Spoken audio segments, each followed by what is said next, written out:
We do. I know everyone's getting really, really frustrated with the like, we have a lack of proof, but we actually don't have a lack of proof. There's a lot of proof, but this one is my favorite. This one is my favorite. It's the answer to the Arecibo message. If you don't know, it was sent out by Dr. Frank Drake in 1974. And they sent out a message basically giving a rundown about our species.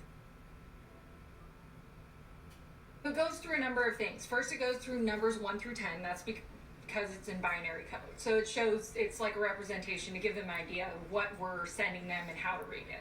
And then it goes through all of the anatomic numbers. It goes through hydrogen, carbon, nitrogen, oxygen, and phosphorus.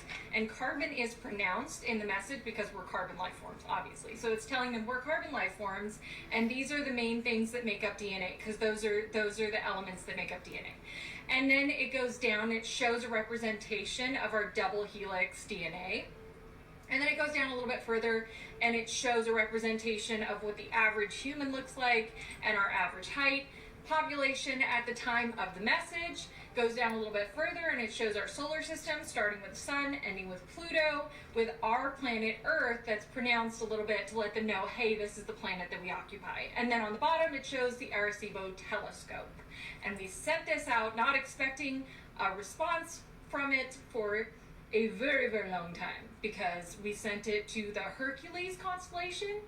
Yeah, we sent it to the Hercules constellation, and so it would take like, I don't know, like 5,000 years for them to even get it. And it was a ridiculous amount of time. Either way, to our surprise, on August 14th, 2001, we did receive a message. It was next to the Chilcotin radio telescope, and it was actually a face. It was a representation, it was a crop circle of a face of a gray alien. Holy. And then 3 days later, we get the Arecibo response.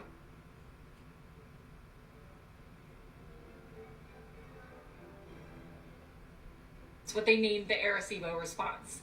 And we're going to go through everything that the Arecibo response shows us, but basically it tells us that they're there and that they exist and everything about them. So it starts off with the numbers 1 through 10, once again. It goes through again all of the elements, but silicon is up top. So it shows that they are actually silicon life forms. And then it goes down further and it shows triple helix DNA. And then it shows a representation of the gray alien, what we know is the gray alien. So it's about 4 foot tall, it's got a big head, little body, all that kind of stuff. And then their population at the time was 21 billion.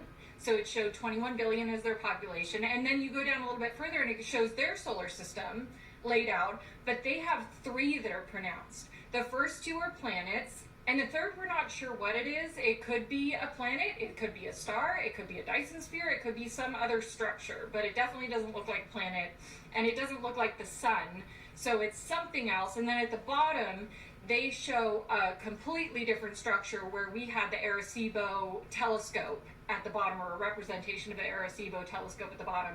It shows some sort of other communication device, we're guessing, but that's purely speculation.